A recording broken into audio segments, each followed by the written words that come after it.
New patch day 3.2 just touched down today, and I jumped in this morning to play a bit with Vampires because Vampires got a little bit of a push forward. So we decided, hey, why not? Let's go revisit our good friend Detlef, see what's up with him, how things have changed, and if bleeding really is as much fun as it sounds disgusting in real life. All right, friends, here it is. This is Jampires version 2.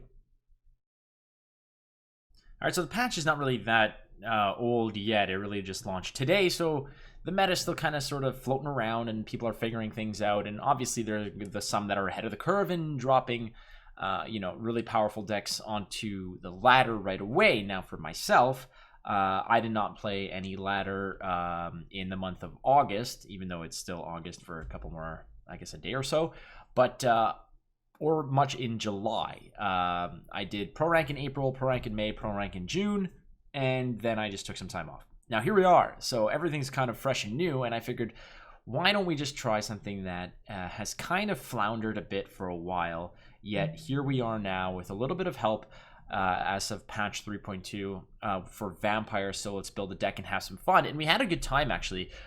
We won a lot of games. We lost about 5 or 6 games this morning. We won about maybe 10 to 12 games or so.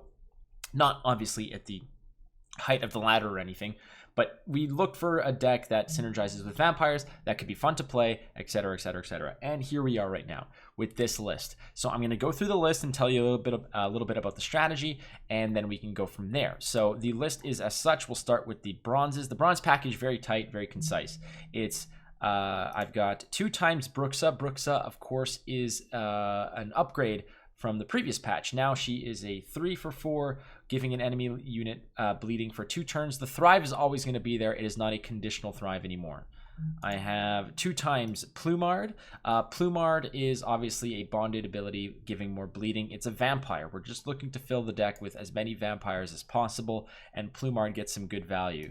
Garcane, this is a really good card that is pretty much as much of an engine piece as you'll get for a bronze piece that just kind of chugs along in the bronze slot. 4 for 4 with boost itself for with Eddie bleeding on the board of the enemy. So you'll pretty much get bleeding on the board almost for 75% of your turns. They'll be bleeding. You'll be bleeding your opponent. So this will always be able to gain strength as it keeps going. I have 2 times Nekurat, and again, another vampire that you put onto the front row that gives bleeding for 2 turns with a cooldown of 2. It has a similar effect as the Swordmaster for Scoia'tael, but it does bleeding instead. And again, like we'll see later on, there's a lot of bleeding effects and boosts for those. I have 2 times Cyclops because it's just a really clean removal tool if necessary, and you can always just drop this in a turn that you just have to drop a piece and go. This could be good mulligan fodder in the early game. And 2 times Alp. Alp is a 2 damage for 5 now with a 3-point body. Now that's not all that spectacular. The cool thing about Alp is that under Blood Moon, she drains instead. So you're getting a 5 for 5 with 2 points of damage. So a 7-point cap on that, which is what you're looking for. All right, into the gold spot, I have Parasite because it's good to boost. It's good to damage. This is a very, very versatile card. Gale. Now I was very skeptical about this card, but its bonus of dealing 3 damage for the bleed if a unit is bleeding instead really extends its range and its functionality by a lot, because there are going to be creatures out there that you're going to be bleeding, and if you get them down low enough over time, you can really do some damage. 5 strength, 6 strength units that you throw some bleeding on, this will help out. You will get a lot of bleeding on the board, and you will get some significant payoff with Gales. It's happened multiple times where you get a 10-point, 11-point Gale off of a clean kill, and it has been really, really, really good for this deck. Again, another vampire as well. I have Queen of the Night. Queen of the Night, give bleeding 4 to an enemy, or range row purify unit. There are some units that you might want to purify if they're bleeding you or they're doing some nonsense to you. Purify is fine, but typically you want this to go into the front row to get the additional 4 points of value over there. I have Proto-Fledder. Proto-Fledder is pretty much more or less the same. It's a little bit cheaper now, which is great. It fits in at the 9 provision slot, dealing a a high end of 10 off of the 9 provisions. This is definitely in the deck for sure. Imlerith's Wrath. You're going to have a lot of tall units in this, and we did even originally play with Curse of Corruption, and we just found that it was bricking too hard too often. This card is a much cleaner, much more versatile kill piece for your deck. I've got Cyprian Wiley. This card, again, we all know it. We all enjoy it. It is a clean kill for so many annoying pieces on the board. Things like Roach, things like the Flying Redanian now, which is at 3. So this is going to get some great value. I've got Aguara. In the 9 spot, we were having a little bit of difficulty figuring out what we wanted to put in here. We were okay on actual vampires, but we wanted something to either shut down the opponent or maybe help out on our own side. There are some things on your deck that are going to get locked, things like Detlef Higher Vampire, things like your Oriana, etc. This does come in and save you a bit. It's a versatile fix-it piece that will help you recover your own side and your own units, or lock down your opponent's units as well. Oriana. Now here is a beautiful card that I kind of sold short a little bit, but she's so good. I like this card because of the fact that it gives bleeding and then it boosts forever. It is a little horror of a piece that if your opponent sort of undersells it, you can really stretch this out real late. So that's Oriana. I have Crimson Curse because you're playing vampires, and if people want to go into long rounds, you just welcome them in and say, let's go. The Crimson Curse is going to put Blood Moon on your row for whatever unit you sacrifice. There are units in this deck that are obviously better to be sacrificed than when you're playing this. But either way, Crimson Curse, if you're sacrificing something with 4 or 5 strength, you're going to get all that back. If you're going into late rounds with 7, 8, 9 turns, you're going to get significant value off of that card. Katakan, another vampire with Thrive, a Death Wish ability. It throws another Ekamara on the board. This is a great fill-in piece.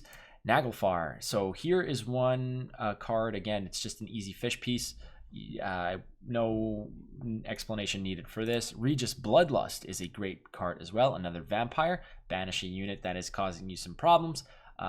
Vampire on the board is great. It's stuck to the melee row if you want to get the pieces off, but it's no big deal. Again, banishing a card, dealing 4 damage, great piece. And Detlef Higher Vampire, because why the hell not? This sits on the board as a 5 piece. It needs an answer in the form of a lock, so it's gonna otherwise get some good value off of it. It's death proof in the sense that killing it does nothing for for its first 2 times. It's got 3 lives, so we're good. All right, so how does the deck work? Very straightforward. Detlef's Van der Eretain is a 15 provision leader, so we have all this to do some disgusting and nasty vampire type things. So how does it work? Well, it's very simple. You want to use certain engine pieces in the early game to really snowball the effect against your opponent and win that round. You can win this round down to 3 cards and then dry pass round 2, so that your next round you're going in still into a long game of 8 or 9 cards in round 3 to give your Crimson Curse a lot of mileage in that late round, because Crimson Curse is your is your round 3 engine. Nobody is playing row clears. They're not going to clear any rows on your side. They might clear rows on their own side, but they're not really doing anything to your own side. They'll have to replace it with fog, with other effects in that regard. But figure it this way, if they are playing something like Ragnarok, they're going to probably drop it down early in round 3 so that you can replace it yourself with Crimson Curse. So Crimson Curse is not the immediate thing you have to play, because obviously you want to put a creature on the board first. So what do you do in round 1? Well, you're looking to throw away things like Alp. You don't need Alp. You don't need Cyclops necessarily. You can pretty much get away with a lot of what's on the board, and if necessary, it's not a bad idea to play Oriana in round 1 to really get the points rolling and get your opponent in an uncomfortable spot where the math is all screwy. They have to factor in Orianna's boost, the bleeding damage, and all the extra boosts that you're getting on your side. This is your round one engine piece that will support cards like Garcane, which will also get some value as well from the bleeding that's going on, and so forth. Your bronze is really Alp and Cyclops are the ones that you want to be tossing away in round one because they're not really going to help you out very much. Alp obviously factors into Crimson Curse, the Blood Moon factor, which you might not get all the time in round one, and you don't really want to play it in round one. Everything else is kind of, go for it, but you want to sort of secure a 6 to 9 or 6 to 10 card round 3 if possible, meaning that you can really play down to 2 or 3 cards in round 1 to secure a victory. Your Queen of the Night, again, that'll help out, but really your round 3 pieces, because you want to win round 3, is going to be Crimson Curse to create the Blood Moon effect, which you're hoping to use on Detlef Higher Vampire. So turn 6, you Detlef Higher Vampire. Turn 5, not turn 5, 6 cards left, Detlef Higher Vampire, 5 cards left, Crimson Curse it to get 5 turns of Detlef Higher Vampire, Blood Moon value, and then this your Detlef Higher Vampire's Death Wish would bring him back to the board. Then you have one more charge on him, which you can use to chuck at something with Cyclops, and you're good to go. It'll continue to grow. It'll continue to grow. It'll continue to grow. Cards like Katakan would be your second target for Crimson Curse. Obviously, it has a higher ceiling of 6, so you can play it a little early. It's all depending on what your hand is looking like. If you have 2 Cyclops in your hand and you'd prefer to use them as control elements for your Detlef, then by all means, play Katakan and play the Crimson Curse on Katakan. Everything else is really just to secure that round 1 win that you can pretty much go deep into. Cards like Garcane will constantly be growing. A decent, if you're on red coin, a decent play would be to play your Garcane into an immediate leader use of using a bleed on an opponent's unit, so that your Garcane can grow from 4 to 5, saving it from certain cards of damage, which is all good. And beyond that, then you go Necrorat and start spreading out the bleed damage all over the place. After 3 or 4 cards, you might throw down Orianna if you suspect that your opponent might be pushing for round 1 pretty significantly. Throw down Orianna, more bleed, more bleed, more bleed. Everything just becomes significantly and exponentially worse for your opponent as you're spreading the bleed effects around. Again, the most important pieces moving into round 3 are going to be Crimson Curse and Detlef Higher Vampire and things like Alp to get more value. Gale and whatnot are all good. You want a nice package to go into a long round 3, but there's really nothing beyond that package of cards that you really want to hang on to in rounds 1 to or there's nothing you really want to hang on to in round 1 to play in round 3 that you can't really what I'm saying is, we're not even going to edit this because I don't want to cut this and make it seem like I'm double talking here, but the cards are very expendable save for Crimson Curse and Detlef Higher Vampire slash Katakan. Those are your engine pieces to go late. You just got to make sure that you're getting a 6 to 10 card round 3, and then you're good to go. This card will then, Crimson Curse is the engine piece that'll just keep going and going and going. That's really hard for your opponent to interact with. That's what I'm getting at.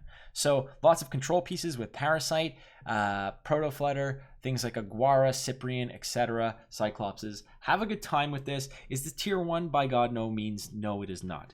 Vampires are not going to be tier 1. I doubt that they will be. There's just too much to really mess around with them.